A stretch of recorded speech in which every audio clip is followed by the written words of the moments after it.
Yeah. Good evening, everybody. A warm welcome to you all and a happy new year. Let me start by introducing Professor Debjit Roy, the co-chair for uh, executive program in supply chain and logistics management. Professor Debjit is an institute chair professor in the operations and decision science area at the Indian Institute of Management, Ahmedabad. He holds a PhD in industrial engineering uh, and a master's in manufacturing systems engineering from University of Wisconsin-Madison. Besides, he is also a master's in engineering from Indian Institute of Science, Bangalore. He is also a visiting professor at Rotterdam School of Management, Erasmus University, and Stephen M. Ross School of Business, University of Michigan, where he is actively involved in both teaching and research in broad areas of operation and logistics. At IIM Ahmedabad, he serves as a chair of Research and Publications Office and founding co-chair of the Center for Transportation and Logistics.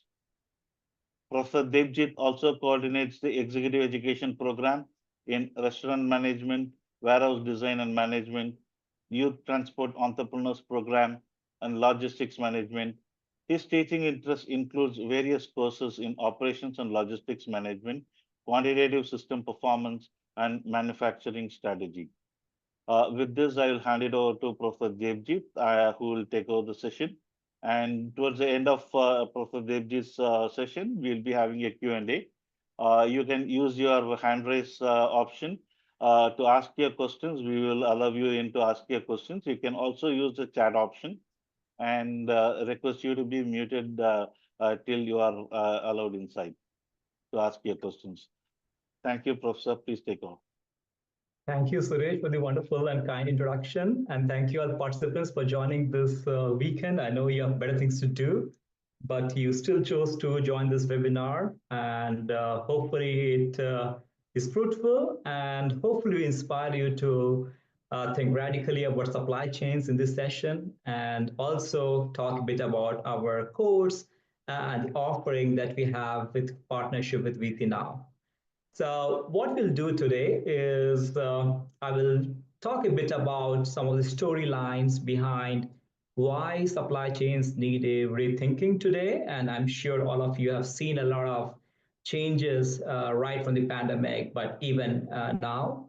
And hopefully with that particular storyline, you also are inspired towards aligning the supply chain requirements with the customer expectations. And that will really connect to the need for this course. So I'll spend roughly about the first 20, 25 minutes talking about the broad storyline about evolution of supply chain and the strategic mindset that you need to evolve. And for 10 minutes, we'll talk a bit about the entire course, how we formulated with the changing needs of the ecosystem. And we really want to engage with you for a good 30, 35 minutes to talk about your requirements and how this course can really fulfill your needs in terms of your professional careers or otherwise, right? So that's kind of the agenda that we are seeing for the next hour or so. What is nice is that this particular platform also allows you to ask your questions. So I would say that you can put down your questions for both the course as you go through the discussions. And as we are done with the presentation part of it and giving you an outline of the course, we will also take up the questions that are really pressing. And we can also, of course, take the questions later on, but we'll be open to directly listening to you and hearing you out and answering your questions right away. Yeah, so that's pretty much the agenda that we're looking for the next hour or so. So let me get rightly started and we'll see where it takes us. So if you talk in general about kind of work I do, so my work has been inspired quite a bit with the latest innovations in technology. So my earlier part of the career was all about warehouse automation and why it is so important. And we saw that during COVID times, the warehouses that were also automated and robotized were also less disrupted, right? But later on, I figured out that warehouse is just one of the node. We have to look at the whole supply chains. And I did a lot of work with the trucking as a transport mode. And not just that, doing a lot of work with the ports and the shipping part of it. And for the last decade or so, have been involved quite a bit with the e-commerce supply chain, and now more into the quick commerce part of the story. So that's pretty much my background and why I'm so enthusiastic about talking about supply chains and linking it with the larger canvas of the corporate strategy. So a bit about the supply chains. I think we all realize it has been quite global in nature. If you talk about Apple iPhone, there are hundreds of components, and you realize that several of the components are coming from very unique parts of the continent. For example, some even used to come from Ukraine, some used to come from Russia. So we have every part of the world had something very unique to offer in terms of either rare minerals or particularly their expertise in particular component. And traditionally, we have seen the supply chains have been very global, not just because of the our interest in reducing cost, but also because of the availability of the raw material. So that has been primarily driving the whole interest in the global supply chain.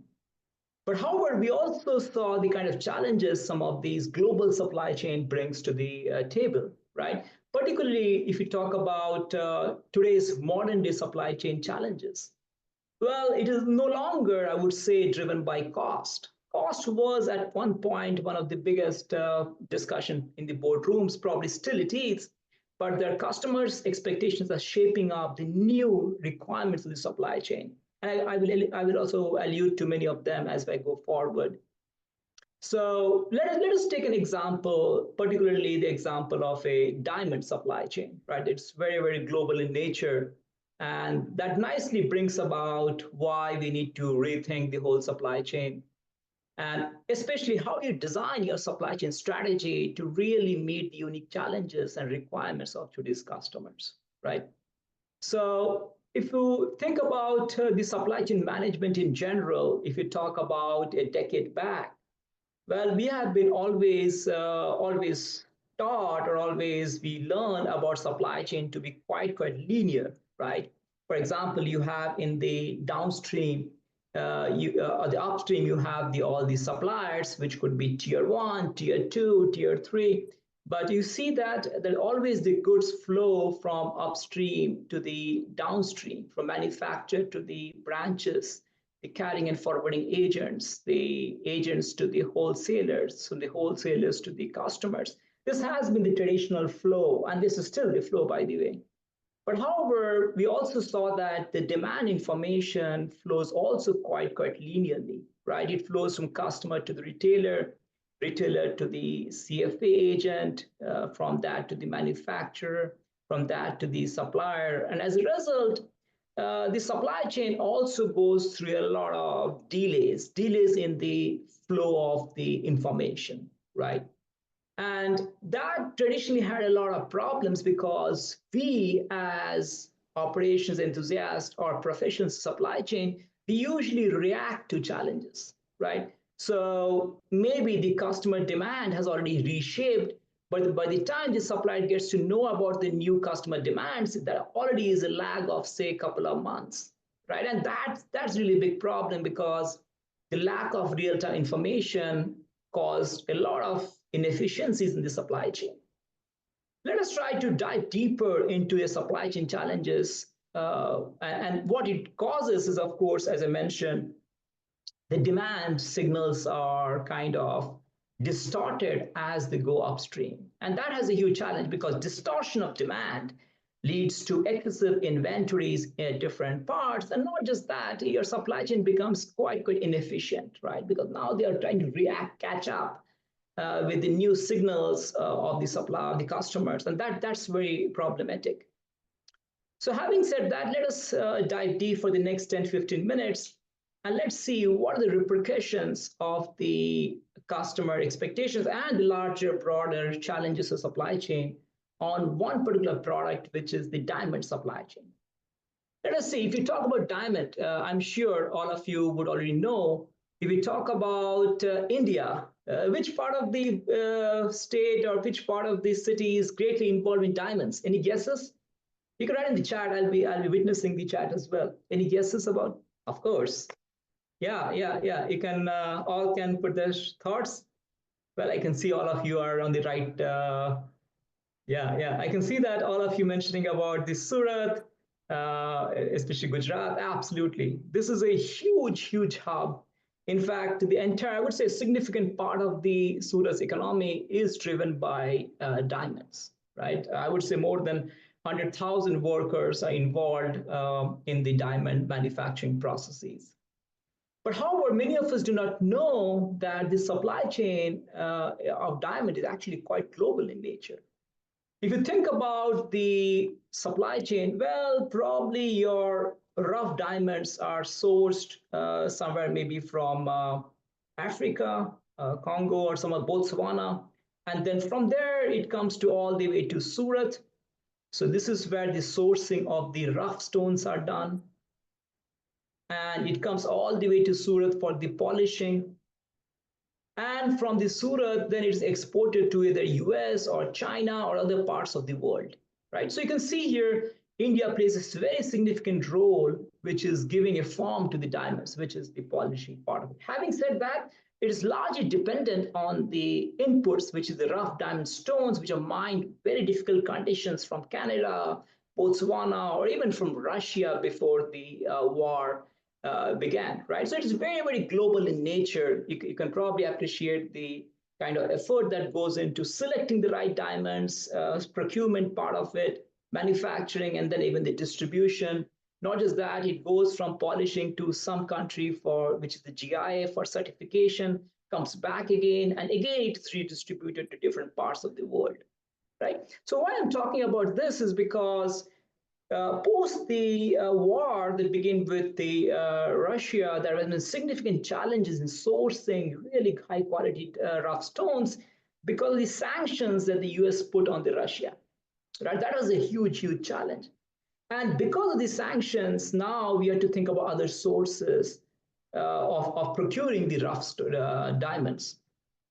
And that is on this input side, right? That is on the supplier side part of things. What happened on the demand side of things? Well, you will realize that a significant portion of our diamond polished diamonds actually used to go to US and Hong Kong, right? Well, what happens to be a problem is that during the COVID times, that also US started seeing a lot of peak in terms of demand for diamond because of the high interest rates and other things. So the diamond demand also started weakening at that point in time. So if you talk about the whole manufacturing stages, well, there was a significant challenge in the extraction in terms of the rough diamond imports, but also we saw huge problem in distribution and the retail part of it, right? So supply was a problem, but also the demand was a significant problem. All we could do is we could have a huge inventory that is lying up in the Surat, right? We're just not able to sell anymore.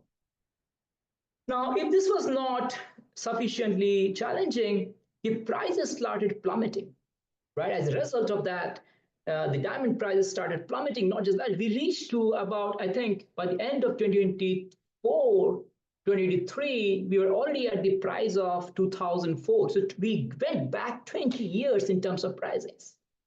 Yeah, we say diamonds are forever, but we saw the prices also falling back to 2004 prices. So we went back. It was very fluctuating prices we saw there because you can imagine the problems with the weakening demand and also weakening supply. A lot of inventory in the supply chain resulted in a weak demand as well. So prices started plummeting. If that was not sufficient, we also had on top of it the COVID-19, which also saw a huge shortages of labor. And as I mentioned, we also had earlier challenges like the economic meltdown in 2014 and so on and so forth. So we have been seeing this kind of business cycle challenges from 2014, 19, and now even more with 2022, the war, right? So some of the facts that if you talk about supply chain, even those days we had in 2008, the global recession.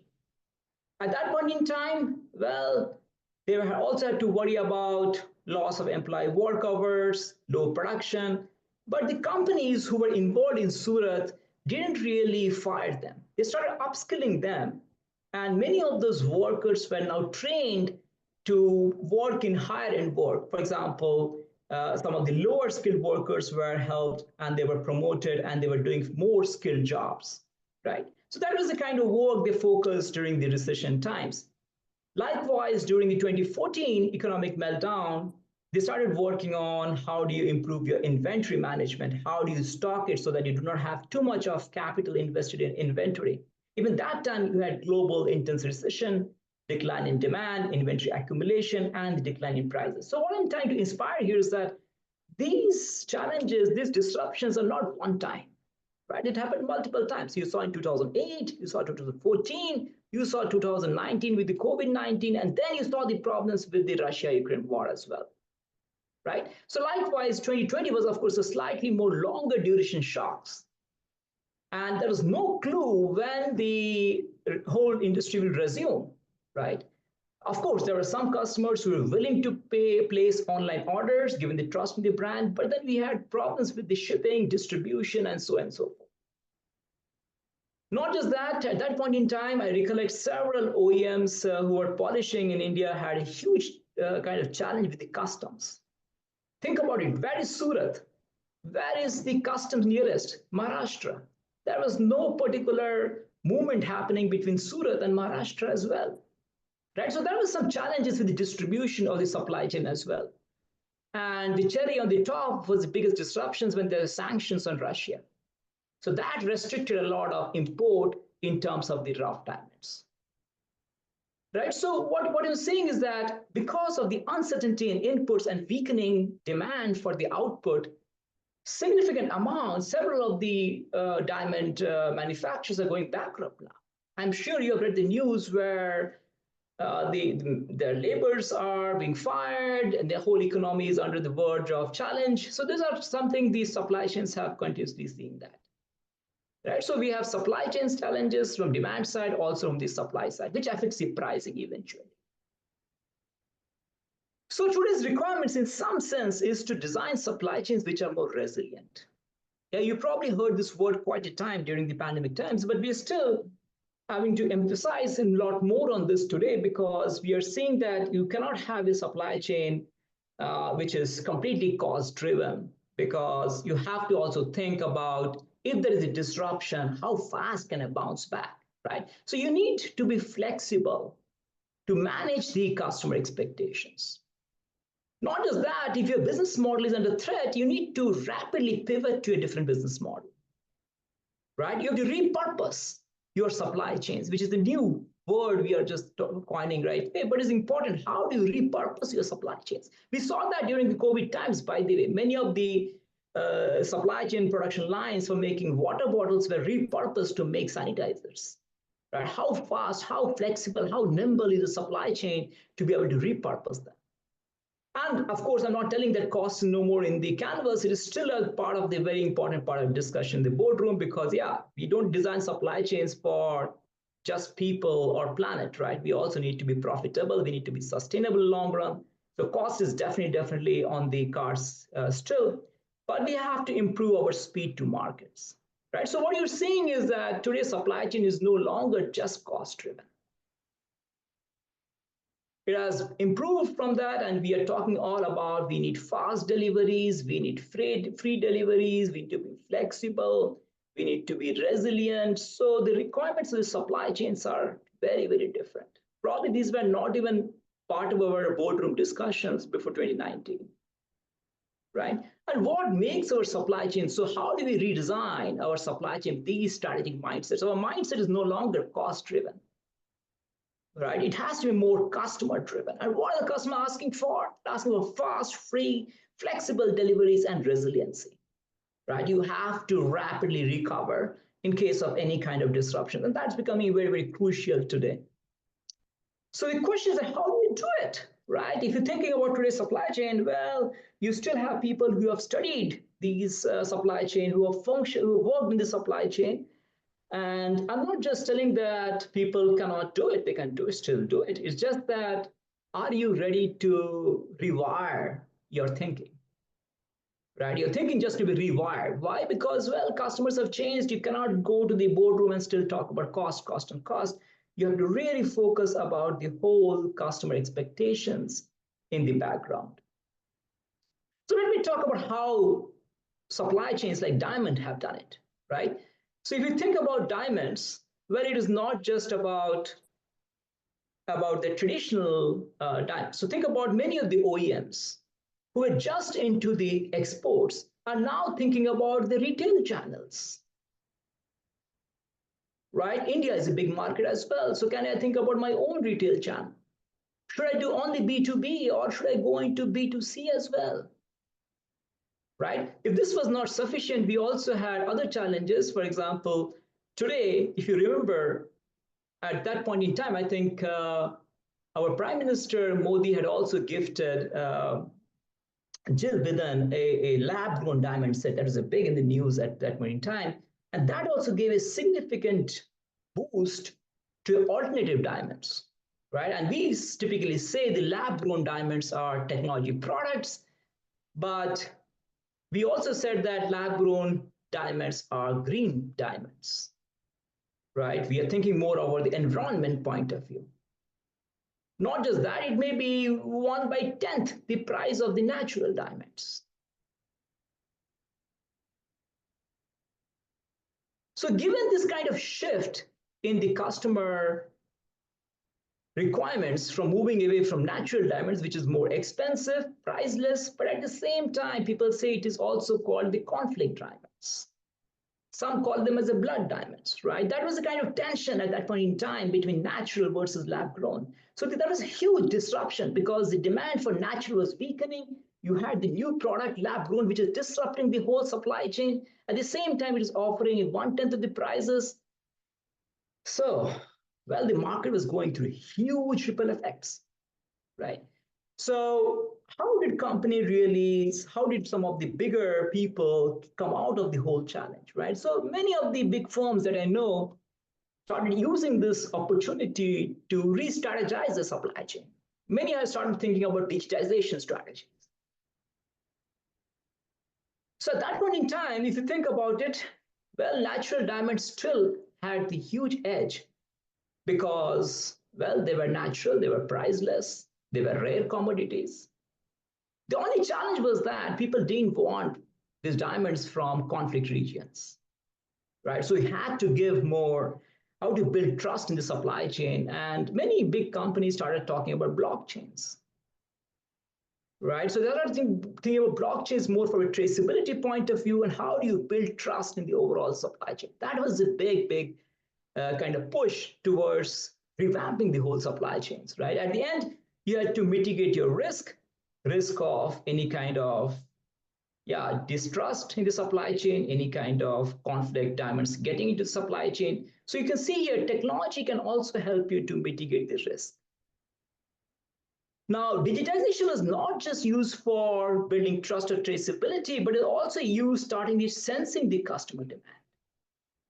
Right? Some of the big players who are say more than 10 carat diamonds are also checking what are the customer requirements. Are they into smaller 10 cents also? Some smaller diamonds, maybe they should think about alternative size of the diamonds. So supply chain started to be more and more data centric, right? So because that information was completely missing the puzzle. We just used a push supply chain, but now we are trying to sense the customer requirements. We are trying to sense to really understand the customer expectations and align our supply chain strategy with the customer choices. So analytics can also help us to understand what are the customer requirements, right? So digitization strategy, growth strategy was quite crucial. Not just that, they had to rethink the whole network design. Post GST, we saw a lot of centralization, a lot of ramifications, a lot of restructuring the supply chains. But if you think about diamond industry, they figured out that, well, the custom is happening in Mumbai, the main manufacturing hub is in Surat. What are we doing here, right? So now they also have something called the Surat Diamond Boards, which is in Surat, that's already handling the customs also, right?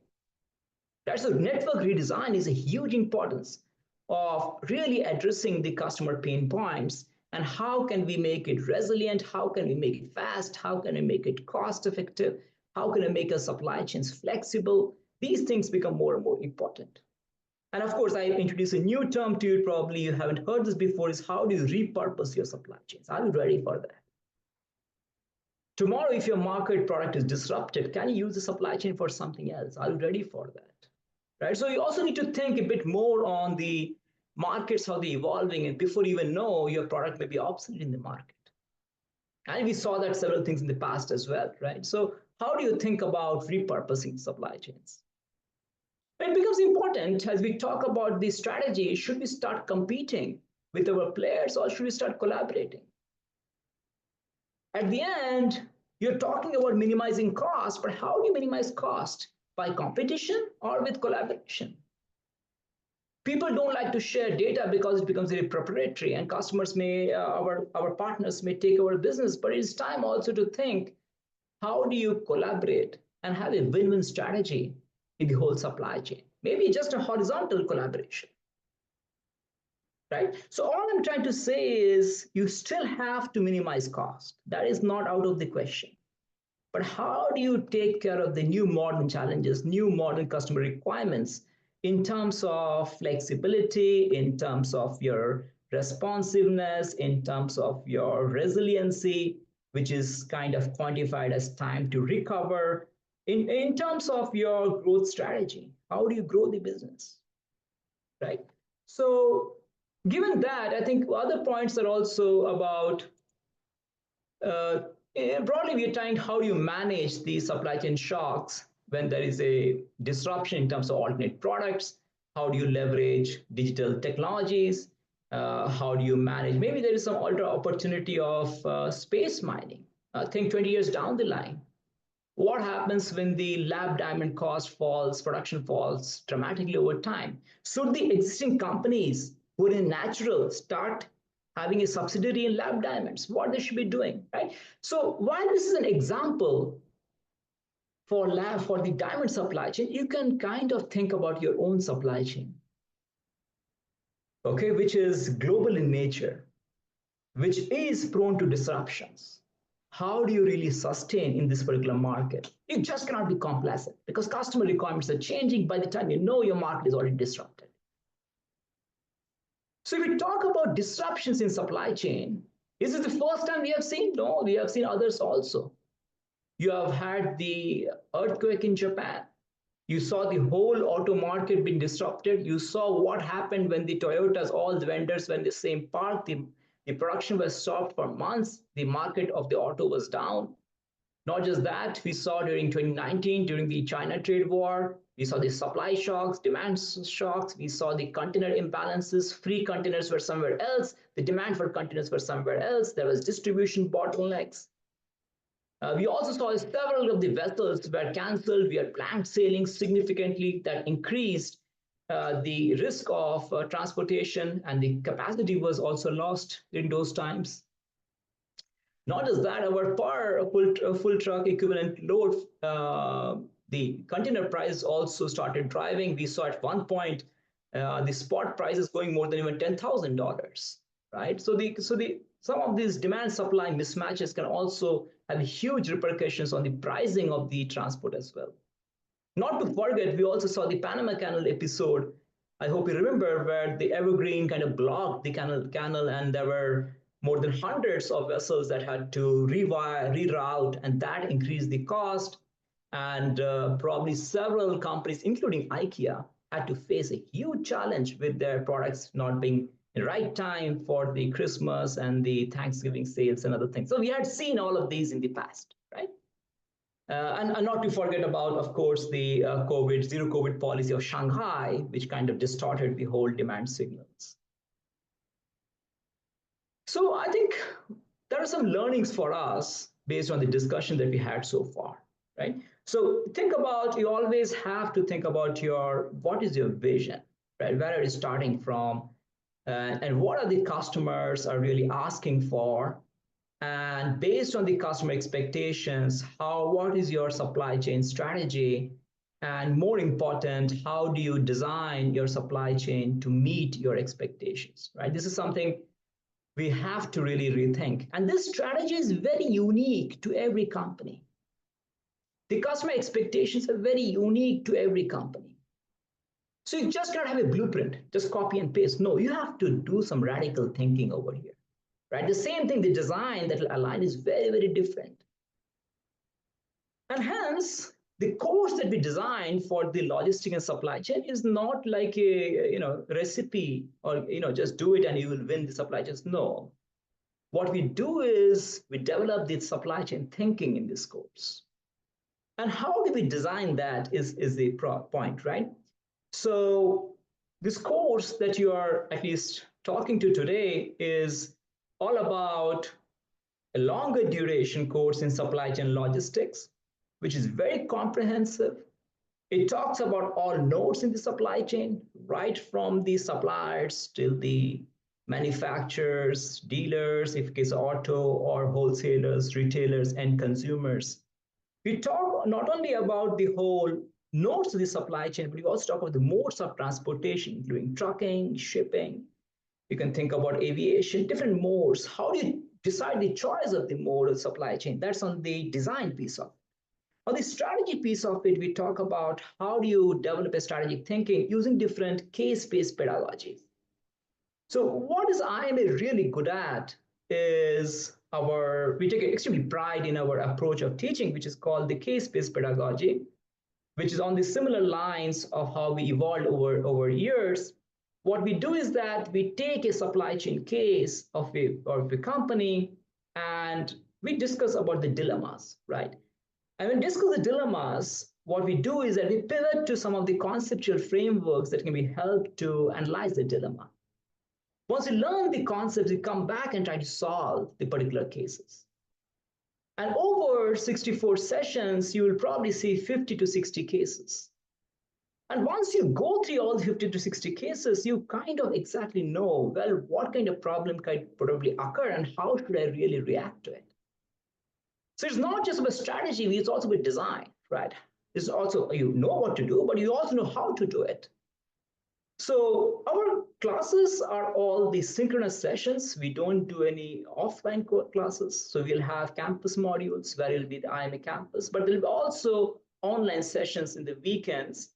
And the course has about 6 comprehensive modules. Let me walk you through the modules and then we can take up a few more. And there are also evaluations, which means that you also get a certificate of completion, not just participation. And that's very unique about this course because the faculties are quite involved in terms of assessments and they do a fascinating job of figuring out what is the right kind of evaluation scheme and what will really make you successful in this particular domain. And you have enough opportunities to interact with the faculty as you progress with the course. So the module 1, as I mentioned, is about supply chain strategy. We talk about not only traditional measures like cost, but we also talk about the latest modern challenges in terms of, well, how do you develop resiliency supply chains? How can you think about repurposing your supply chains? How do you design flexibility? So what are different customer requirements? And we talk about buyer-seller relationships. We talk about aligning the supply chains with the product supply and so on and so forth. Then we go into some of the modules of the nodes, particularly we talk about warehousing, ports. We talk about the different modes of transport as well, like railways, air, trucking, all the different modal choices. But then we also talk about, what kind of modal choice is best suited. And we talk that in the context of a distribution strategy. So we discuss about that. Then we move on to the course of procurement because we believe that inventory management, the network design is pretty important. Supply chain contracts are pretty important. So how do you design win-win contracts for the supply chains? Particularly these days, many of the supply chains are as a service. You have asset as a service, you have robot as a service, you have maintenance as a service. So how do you develop in terms of contracts with the different service providers and how do you have a win-win strategy for everybody in the supply chain? We talk about revenue management, how do you maximize profits? A significant module is also an optimization where you talk about the facility location, we talk about inbound cost, outbound cost, we talk about the location allocation problems. So where you locate a facility, not just that, which facilities should serve which kind of customers. For example, if you think about say you're talking about Gujarat as one of these stockyards. So which stockyard, where should you open these stockyards? And which stockyard should serve which of these service regions, which of the dealers?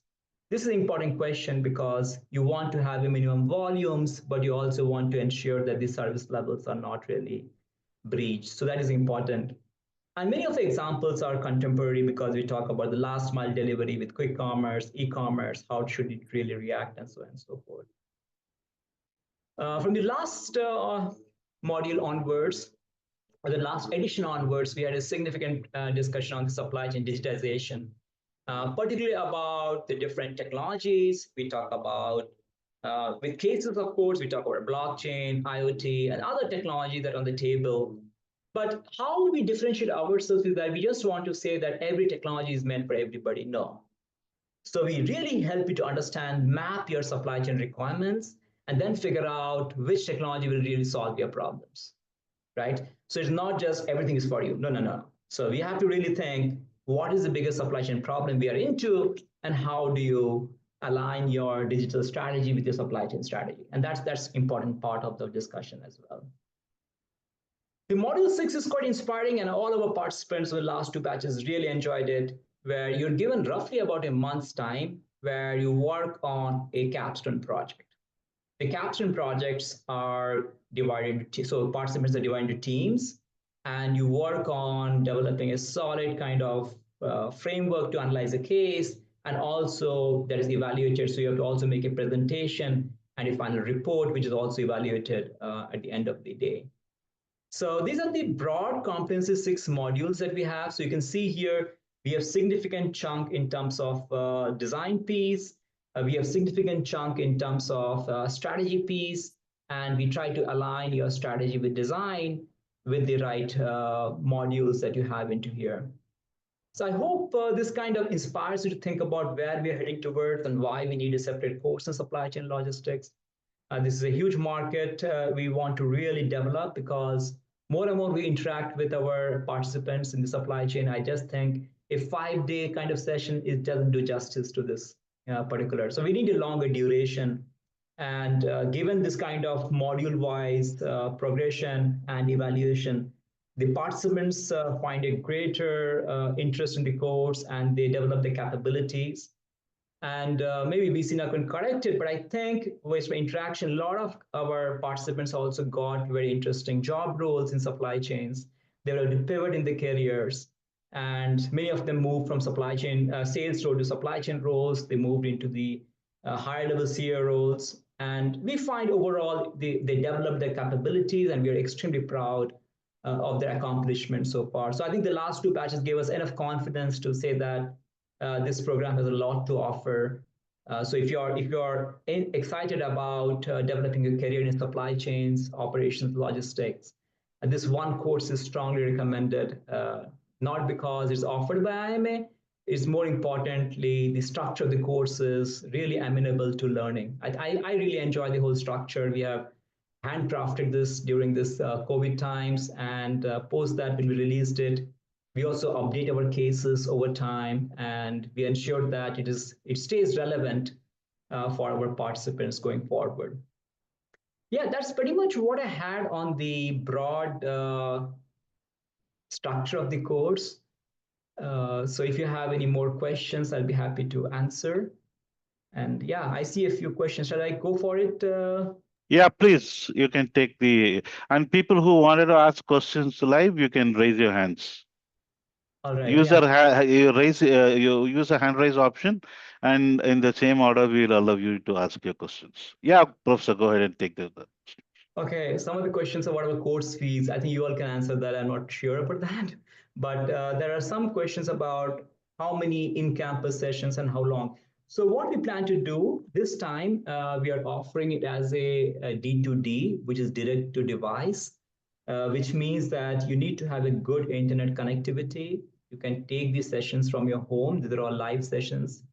And there are about 4 days at the beginning in the campus where you are inducted to the case-based pedagogy, which means the first 16 sessions are happening in the campus where you're inducted with the pedagogy and you're inducted with the teaching styles of the faculty, their expectations, and you bond with each other. You know your cohort very well. Then you pivot from there to the online and you do that. And then you come back again at the end of the course and where you finish up the last few sessions, but more importantly, make the capstone presentations and finally the valediction. So that's typically how we are planning it this time. And we are doing it just to enhance the flexibility, just to enhance that the location is not a restriction for anybody in the world. If they're inspired about supply chains and logistics, if they want to develop their skills, we want to offer the opportunity to them, right? So that is on the course module. Yeah, Sujoy wanted to ask a question. Can we ask? Yes, sir. Hi, sir. This is Sujoy from Kolkata. I would like to ask you one question that is there any kind of data analysis part is associated with the course? Yeah, I would say you should ask the other question. Is there any case without a data? Right. So in No, fact, absolutely not. most of the cases will be involving a lot of data because in supply chain, data is a core part of it, right? If you're talking about inventory, if you're talking about digitization, if you're talking about design, if you're talking about network, if you're talking about supply chain finance, data is a central part of the supply chain. So except a few, I won't say even except, I think every case will have a data orientation. Some cases will involve even more data analysis over others. And some cases will require you to be hands-on in terms of optimization. But the faculties take a lot of time to introduce you so that you all are comfortable with the product and take it forward. I hope that answers your question in terms of Okay, data sir. orientation. Right. Thank you, sir. Thank you. Thank you. I see a question about from Parth. Will this give you alumni certification? That's an interesting question. So typically at this point where we stand, you have to do a 21-day course at IMA to get the alumni certification. I think this course will give you 16 days of it. So in addition, you have to do another 5 days course to get the certification, but you'll finish up a major chunk. So 16 is done. So I remember from the last batch, they did this course and they came back to do another 5-day course in either strategy, or they came back to do a course in warehousing, or in maybe in the logistics, and they just finished up, or in the port design. So people come back for three days courses and they finish up their certification for the alumni status. There's another question from Uday. Somehow these questions are direct messages, so you may not be able to see. So this question is from Uday telling that, will this course be helpful for beginners? Well, I think, Suresh, we have some entry requirements. Can you just explicitly talk about that? Yeah, you need to have minimum 2 years of work experience. Beginners in the sense, if you have minimum 2 years of work experience, you will be able to apply for this course. All right. Again, there's a course from Krishna, which I see. Do we cover sectors like agriculture? Yeah, so there will be cases on food supply chains. And I remember myself doing several cases on agro products and all in terms of looking at the direct farm to fork supply chains and all. So I will not say all the cases will be agri. There will be few cases that will reflect upon the challenges of the agri supply chains as well. Absolutely. Yeah, can we take a question from Navneet Kumar Pandey? Yeah, Navneet, go ahead. You are muted. Navneet, you are muted. Oh, ma'am, we couldn't hear you. Yeah. We couldn't hear you, Navneet. So let me take you in between another question. Yeah. There's another question. Do we have access to the notes and recorded sessions? Unfortunately, Harshita, we want to be in the class. So while there'll be provision probably for some amount of recording and all, this is not the norm at IMA. At IMA, the norm is you have to be online and interact because, and the two reasons, right? If you're online, you also are kind of interacting with the faculty, and not just that, you're also adding value to your cohort. If you just listen to recorded sessions, the class doesn't benefit from you. And that goes against our case-based pedagogy session where we put a lot of emphasis on learning from the class, right? So while you will have access to the presentations and maybe even some recording sessions, the norm should be to be in the class. That's typically what we expect here. The other question, does the certificate access to placements? No, this is the execute program. There is no placement assistance here, but definitely you're open to, once you get this alumni status, you can join our alumni meet, you can network with the people, and that will hopefully help you in your taking your career to the next level. Can we go for one question? Yeah, sure. Sushmita, you can ask your question. Hello, am I audible? Yes. Audible, yes. Loud and clear. So I'm already a working professional in supply chain management. What I'm looking forward is, if your people are expecting us to come to the class, then how is that been manageable for working professionals? And also, can I have some more details on how to enroll for the classes? Sure, let me take the question. So Sushmita, our requirements are very, very little at this point. For the in-class, you're only coming for the first 4 days. Okay, that is the time you have to make for it, right? Because we do 16 sessions at IIMA campus to give you a feel of our, not only our campus, but mostly importantly, our teaching pedagogy. How does the sessions happen? How should you read a case? So it's more of an induction, right? You cannot do the induction online. You have to be in the campus to do the induction. But once you're done with the induction, rest everything is online during the weekends. So if you take up this course, you have to make up time for the 4 days that you have to come to the campus. I hope Yeah, sorry to interrupt you. Can I have some more details on an email so that I can enroll? Yeah, we'll share with you the Do you complete have details, some Sushmita. online exams to get into the course? No, there's no exam per se. We look at your candidature. You have to fill up the form. I think VC now is working on having a application, other things. Maybe you should tell a bit about it, Suresh. Thank you, Suresh. Thank you. Yeah, Sushmita, one thing is, the first question that you asked, probably if anybody taking up a program with IMA, especially supply chain, at the end of the program, they normally ask for additional campus modules. Okay, and the reason, if you see till the last batch, it was only 4 days of campus put together, 2+2. This time, based on the feedback that we have received from the students, we have increased the campus module to 4+2. And actually, the benefit of it, you will realize it towards the end of the program. I can understand the doubts which are there in your mind as a professional, but I don't think it will be a challenge. Don't worry about it. If you have decided to learn, upskill yourself, it will not be a challenge, and you will love it. Yeah. Regarding the application process, certainly we will share with you. My team will be in touch with you with all the necessary details, and we'll help you in your application process. Okay, Siddharth, can we take your question? 1 second. You can unmute and talk now. Okay, so I just wanted, hope I'm audible.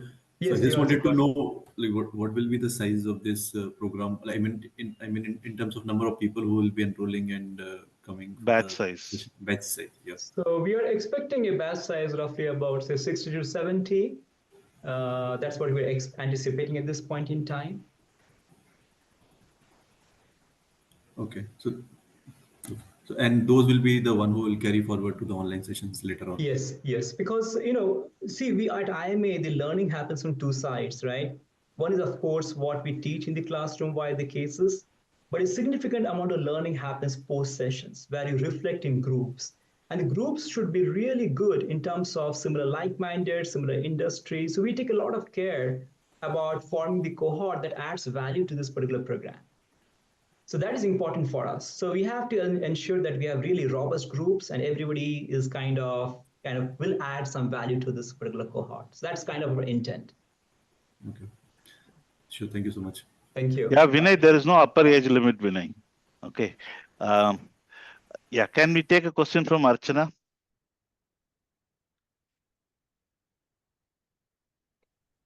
Good evening, sir. I'm already an industry professional for last 30 years working in the shipping sector. So I had just one, though I'm keen to expand my knowledge into supply chain activities, full entire gamut of the multimodal transport.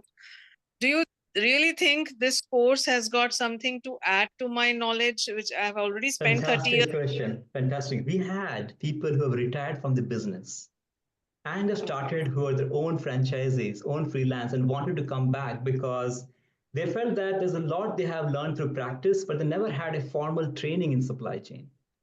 So we found those are the people who really contributed so much in terms of making sure they, while we talk about the theory, they also interject and talk about the practical experiences. I think we value a lot such experiences.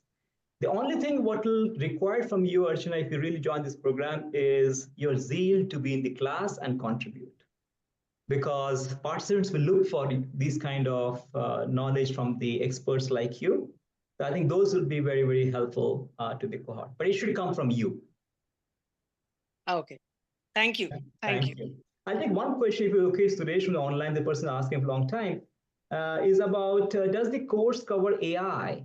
I think there is a separate module altogether in supply chain digitization analytics. We talk about different technologies such as IoT, blockchain and all. And then once you have a lot of data, that's when the AI piece kicks in. So we talk about other methods of AI, how that can be used to solve some of those problems. So we do talk about those kind of methods as well. And there's one more question who's asking a long time is about the alumni state. I already mentioned. You all can do, once you join this program, we will also kind of mentor you. What are the other potential programs you can take? Because you just have to do another course of 5-day duration to level up for the 21 days. You already get 16 days from this program. You have to do another 5 days to get the alumni status. The duration of the course, when it is starting, it starts in the March first week. If you are a student right now in your undergrad program, this course is not for you. We are looking for people who have already graduated, have a 2 years of experience at least. So if you're an undergraduate student, if you're, then this course probably will not work for you yet. Probably I'm sharing you the details here. We'll have some of the details they have been asking will be here. Yeah. There's a question also from a couple of people, the same question, which is it helpful for export businesses? I'll ask the reverse question to you. Today in the export business, what are the challenges are you facing? Right? If your challenge is based on the delays, if your challenge is based on the inventory, if your challenge is based on the meeting customer expectations, if your challenge is respect to how do you scale your business, export business, then this is helpful. So I would ask you to think yourself, what is the purpose of taking this program? And once you decide the purpose, then I think you will see that the course outline probably aligns with the purpose and then go for it. Yeah, don't just blindly say that this is for me or this is not for me. Look at your purpose, right? Yes. Yeah, yeah. Pratish, you can ask your question. Yeah, good evening. You again muted yourself. You can. Yeah, sorry. Good evening, Professor. This is Pritesh here. I'm from Gujarat, Ahmedabad, and I completed this supply chain and analytics from IIM Kozhikode. So, if I'm joining this course, is there anything additional we can learn? So, did you say that you're already doing something from IIM Kozhikode? I did it before 6 months ago. What was the course you have done? Supply chain and analytics. Okay, I'm not very sure about what have been covered. I would not like to comment on that, but you probably have got an idea about what we are trying to do here. So if you see that some of these things are new to you and they have not been discussed in the program, I'm not sure what is the duration of your Kozhikode program. Was it like a longer 6 months? No, it's a 1-year course. Okay, so I would say you should just go back and look at what has been discussed there. And based on what I discussed today, look at them both and see if there are some areas that are gaps that you want to fulfill. If you see there's a large overlap, then probably it's not for you. Okay, and this is a fully online or in campus is also there? As I mentioned earlier, the first 4 days will be in campus and the last 2 days will also be in campus. Okay. Intermediate So fraction will one of the be reason why we are able to do it in 6 months is we have bulk of the 40% of it is in campus. Unlike in other programs, it's 100% online. So in a week, probably you'll have only 2 sessions done. Here, bulk of it is taken in campus. Okay. And when we come into the in-campus, it's all facilities provided by the IIM, or how it is? Your stay and food is provided by IIM Ahmedabad. The travel expense is yours. You need to spend on the travel. Once you're in the campus, everything is taken care. Okay, sir. Thank you so much. Hmm. Thanks. Rather, everything means your stay and food is taken care. Yeah, okay, sir. Thank you. Right. yeah, and IIM is very customer centric. I have to tell you that it's very, very customer The centric. two customer centric. Yeah. Yeah. Can we take a question from Narsimha? Narsimha.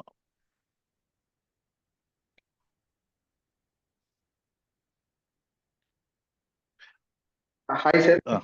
Yeah. Good evening. Yeah, so Yeah. I'm Narsimha. I'm a working professional. I head a supply chain in a dairy company. So I just want to know, is this course is equal to a MBA or is just a No, no, part of it? this is an executive program. It is Okay. not a diploma program. It is not a degree program. It is just a 16 days executive program in logistics and supply chain. So it just gives you a certification of completion that you have completed a 16-day executive program. And if you do another 5 days, you also become a alumnus of IMA. Oh, great. So may I know the fee structure, sir?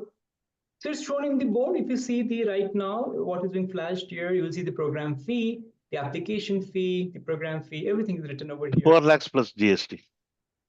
Okay. Okay. Yes, got it, sir. Thank you. Okay. Yeah. Sanskar, you can unmute and ask your question. Okay, sir, am I audible? Yes, you are. You are. Okay. I was so mesmerized with Archana's question. After 30 years, she has a zeal to learn more. So here I am, Sanskar, who has just graduated, and I have joined a data analytics company. I worked as a data analyst since 6 months ago, I think so. So I want to ask you a question, sir. As you have already mentioned that you have the requirement of 2 years of at least of experience. So do you need experience in supply chain only, or any other field is Relevant feasible? experience. And second question, okay. And sir, one more question, which is my main question is that how do I build my career towards supply chain management? So once you join this course, we'll have a lot of discussions and we'll have a lot of thoughts. In fact, your Okay. cohort will also tell you how to do it. So you Okay. will not be restricted only to faculty. In fact, what we have seen is extreme bonding in the cohort. And in Okay. a cohort, everyone is supply chain professionals. They exactly will guide you what to do. So we just do a Okay. great job of bringing the right cohort. Rest Okay. Okay, sir. the Thank you cohort so picks it much. up. Yes, yes, yes. You'll be fine. Yeah, great. Thanks, Sanskar. Any more questions? I think there are a lot of direct messages to you. Yes. There's Debs. still direct messages. I think the few questions are about classroom timing. I think you also flashed that here every Sunday from 10 a.m. to 1 p.m. Sunday 10. In fact, one of the, I think that lady asked in terms of office disruption of our office timing. Actually, it is 10 to 1 on Sundays. I don't think that will disrupt your office timings. The True. only disruption will be for 4 days plus 2 days. In that, you will have intervening Saturdays and Sundays if you're lucky enough. Right. So There's one question. actually, you don't lose much of your. Yeah, there's one question from Uday. He's asking about, will this course be helpful for beginners? Well, if you're trying to build a supply chain profile and you have some industry experience, I think this course will definitely help you to build that profile, right? But because you will get exposed to different facets of supply chain, you will read about 50 odd cases in supply chain. By the time you're end of this course, you pretty much know what you're getting into. So I think that helps us to build the whole portfolio for taking it further. Actually, to add to what Professor said, 50 odd cases means 50 live scenarios which you will be solving. Okay. To solve 50 odd scenarios in your working lifetime, probably you might take around 15 to 20 years.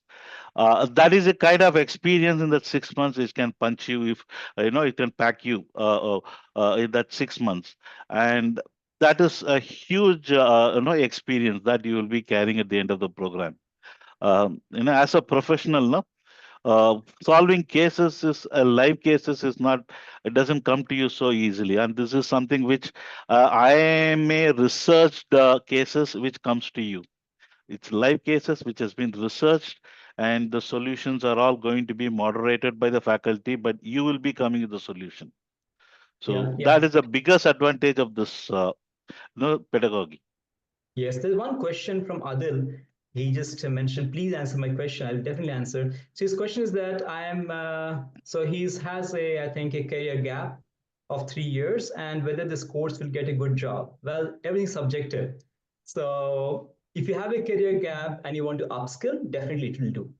Whether you get a job, it really depends how much you upskill and how much is your passion to take it. So in fact, it will all depend on what you take from this course and how you pitch it to the network that you're planning to take it further, right? So I will not give any persuasive S anything, but definitely I can say that you will upskill for sure.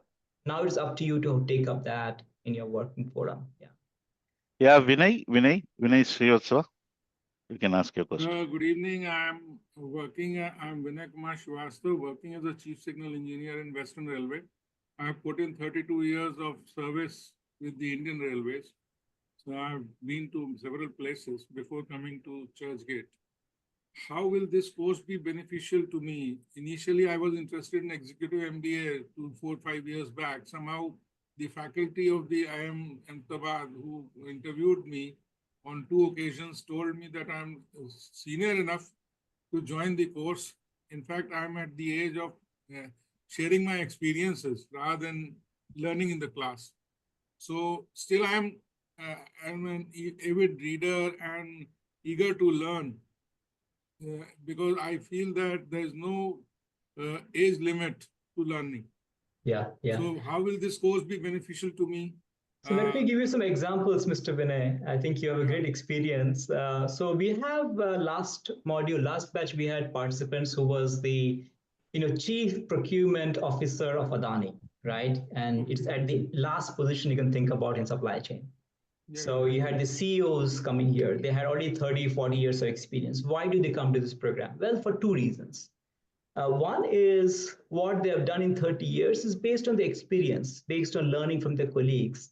And probably they never had an opportunity to holistically look at the supply chain, think about it. And also they want to validate what they've been doing. Are they really good or bad? Right? That's also always you want internal validation. Am I doing the right thing? Am I leaving a lot of opportunities? So for several reasons, you may want to do this course. And we, for IIMA, we love such kind of participants also because we think you bring a lot of value to the cohort. And you can not only mentor our participants offline, but also I think you can also bring the practice part of it from when we talk about cases and you talk about reflections, you can also reflect how this is done at your company and whether it kind of is something deviations are also interesting. We learn from that. Or if you say, no, this is exactly what you follow, that also reinforces. So it's a variety of reasons why we want to like experienced candidates as well. In fact, I'd like to say one more thing, that the faculty advised me to pursue some course from like IGNOU and all that. So I have completed almost, I'm about to submit my project for MBA operations.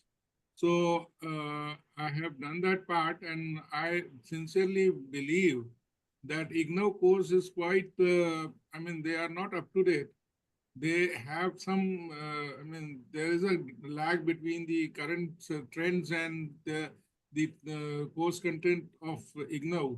So I hope I will be able to cope up with the sessions here so that, certainly the certification of IIM is worth my time on Sundays. So I look forward, but the thing is, if it is a certification course starting in March, will it be ending in September? Probably you are writing 5 to 6 months. Probably sometime in September.